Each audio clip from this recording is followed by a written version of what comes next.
Hai semuanya, selamat datang lagi di Project Review dengan Putu Reza. Kita ngebahas gadget lagi. Dan untuk ngelanjutin bahasan sebelumnya, waktu itu saya udah nge-review Microsoft Surface yang Go. Sekarang ada versi yang lebih keren, ya, itu ini dia, versi Pro yang sangat berbeda dan jauh lebih bagus. Ya, ini dia, namanya adalah Microsoft Surface Pro 9. Sebuah tablet yang bisa dibilang ini adalah alternatif yang sangat menarik bagi mereka yang mungkin bosan dengan tablet Android dan tentunya juga iPad. Ya, ini adalah tablet Windows flagship-nya Microsoft. Rilisnya tuh sebenarnya udah beberapa bulan yang lalu kalau di luar negeri, cuma ya tidak tersedia secara retail di Indonesia, sehingga kalau emang pengen beli itu harus lewat reseller. Seperti di sini saya dapetin di tokonya yang namanya Studio Ponsel, linknya saya taruh di deskripsi di bawah. Dekat sama tombol like sama subscribe, jadi sekalian aja dipencet sekarang. Nah, buat yang mungkin udah nonton review saya sebelumnya tentang Surface Go 3, pembahasannya sebenarnya untuk yang satu ini tuh bisa dikatakan mirip-mirip, tapi ada beberapa poin yang menurut saya sangat berbeda sehingga kayaknya perlu dikasih tahu. Dari tampilan luarnya dulu, bahasa desain dari versi Pro sekalipun ternyata dia nggak terlalu berbeda sama yang versi biasa. Hanya saja yang ini terlihat dan terasa jauh lebih premium. Ini juga bikin perangkatnya jadi enteng buat dibawa-bawa, sekalipun secara ukuran dia sebenarnya nggak kecil-kecil amat, tapi tetap lebih tipis kalau kita bandingkan dengan laptop kebanyakan. Kickstand yang khasnya Surface tentu ini masih ada banget. Di bagian samping di sini ada port untuk Surface Connect alias MagSafe-nya Microsoft untuk ngecas, dan di satu sisinya lagi itu ada dua port USB-C dengan interface Thunderbolt 4. Yang cukup menarik sebenarnya adalah yang ini nih, di bagian belakang kickstand, user dikasih akses ke SSD yang dipakai. Jadi untuk unit yang saya sekarang pakai ini adalah yang kapasitas 256 GB, dan mungkin seandainya suatu hari saya ingin ganti misal ke 1 TB gitu, saya tinggal buka sendiri gitu tanpa harus ngebongkar tabletnya secara keseluruhan. Jarang banget kan tablet bisa ngasih yang kayak gini, dan menurut saya itu keren banget. By the way, di sini dia tuh nggak ada slot microSD ya untuk nambah storage seperti yang di versi Go, makanya maksimalin SSD itu menurut saya penting banget. Satu lagi di bagian bawah perangkat, di sini kita bisa lihat ada konektor untuk keyboard, dan menurut saya keyboardnya ini menarik. Selain karena tipis, tapi dia juga ada tempat buat naruh stylus secara dalam tanda kutip tersembunyi karena dia ditaruh di dalam lipetannya. Jadi kalau kita lagi nggak pakai, dia tuh nggak kelihatan, tapi mestinya akan selalu ada pas kita butuhin. Untuk tombol-tombol keyboardnya, dia menurut saya punya klik yang oke untuk ngetik, dan dia juga ada LED backlight sehingga siap buat gelap-gelapan.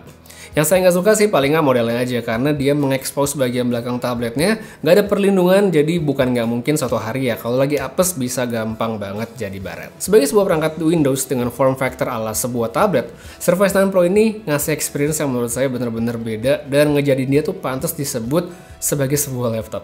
Jadi gini, kalau Surface Go yang saya omongin sebelumnya, Windowsnya memang Windows 11, tapi secara default dia tuh ada S Mode yang nyala dan ngebatasi aplikasi yang bisa diinstal. Mesti dimatiin dulu kalau kita pengen full Windows experience. Nah, di sini yang di versi Pro, Windows 11 yang dipakai itu nggak ada S Mode. Itu artinya dari awal pun user udah bisa nginstal semua aplikasi yang mereka mau selayaknya kayak pakai laptop Windows. Jadi mau pasang software editing, pakai aplikasi streaming, VPN, sampai game, itu semuanya bisa. Kenyamanan untuk install semua aplikasi ini juga sebenarnya didukung dengan kapabilitas dari produknya yang sebenarnya udah bisa dikatakan sebagai produk yang powerful. By the way, untuk produk yang saya pakai sekarang ini adalah Surface Pro 9 yang versi Intel, sedangkan sebagai alternatif sebenarnya ada juga yang SQ3 yang kalau saya nggak salah lihat sebenarnya itu tidak ada di Studio Ponsel, jadi cuma ada yang Intel. Perbedaan dari seri Intel dan SQ3 itu sebenarnya adalah dari segi prosesor. Yang Intel dia ada varian Core i5 dan Core i7 12th Gen, sedangkan yang SQ3 ini adalah prosesor hasil kolaborasi Microsoft dengan Qualcomm dan itu berbasiskan ARM. Kelebihan dari yang versi SQ3 itu paling tidak dari hasil saya baca-baca adalah kehadiran NPU yang akan ngebantu berbagai macam fitur AI seperti yang ada di mikrofon dan juga kamera. Sedangkan kekurangannya itu adalah kebanyakan aplikasi dari Windows yaitu belum berjalan native di ARM sehingga dia nggak terlalu optimal performanya. Untuk Windows sendiri, kelebihan dan kekurangannya tinggal dibalik aja dari yang versi sebelumnya.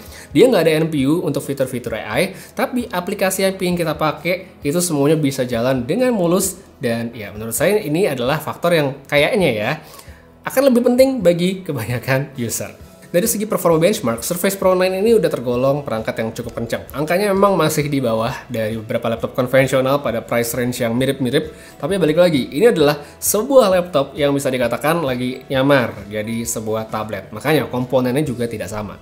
Terlepas dari itu semua, saya sebenarnya bisa ngejalanin macam-macam hal dengan baik dan lancar.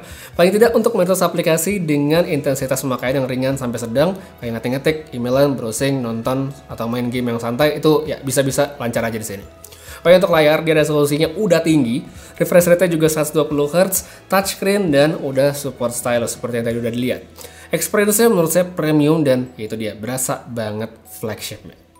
Untuk yang lebih intensif kayak kita pakai ngedit video 4K, terus pakai color grading, terus diekspor ke 4K juga, itu sebenarnya masih bisa. Meskipun pada akhirnya kita bisa mendengar suara kipasnya itu kenceng ya, muternya kenceng banget. Tapi ya untuk pemakaian itu sebenarnya masih bisa-bisa aja. Bagi yang penasaran untuk gaming, ini juga sebenarnya masih oke lah ya, bisa.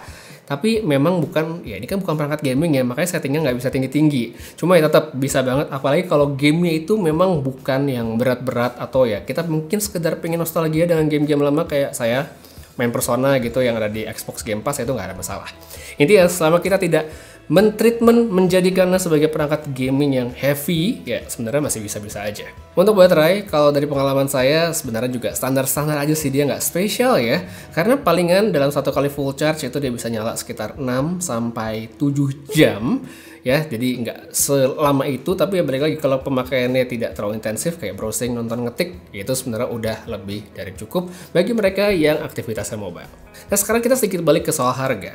Microsoft Surface Pro 9 ini nggak bisa kita bilang murah. Harganya cukup tinggi, dan itu pun belum termasuk dengan keyboard cover, sehingga kalau kita pengen beli sepaketan, tentu harganya kalau di total akan lebih tinggi lagi. Nah, kalau buat mereka yang mungkin pengen banget nih bener-bener pakai perangkat Windows yang bisa berfungsi layaknya seperti komputer atau tablet dalam waktu yang bersamaan, saya sangat-sangat merekomendasikan produk ini karena memang sesimpel saat ini belum ada tablet yang benar-benar bisa ya menjadi sebuah laptop. Itulah kenapa kalau kita lihat di tablet Samsung, mereka masih ada DeX untuk mensimulasikan agar bisa jadi kayak desktop. Sedangkan kalau di Apple, ya dengan iPad-nya masih punya keterbatasan dalam hal organisasi dan manajemen files yang saya yakin buat sebagai orang itu akan menjadi sesuatu yang membingungkan.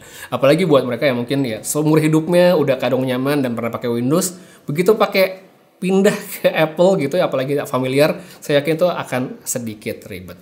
Tapi balik lagi, kalau di tempat lain hal tersebut nggak jadi masalah, dan ya mau tablet dengan aplikasi yang lebih banyak dan lebih familiar di platform mobile, maka saya bisa bilang mendingan jangan pakai Surface ya. Tapi ya pilihannya balik lagi ke preferensi, cuman tetap buat saya Surface Pro 9 ini adalah perangkat yang bagus, sangat menyenangkan, sangat menarik, dan bisa banget jadi alternatif dari iPad bagi sebagian orang. Jadi kalau kamu yang mau berminat atau ingin tahu lebih detail, langsung aja cek link yang saya taruh pada kolom deskripsi di bawah. So itu dia reviewnya untuk Surface Pro 9, makasih banyak nonton sampai habis. Putri saya pamit, sampai ketemu lagi di video berikutnya, dan seperti biasa, have a nice day.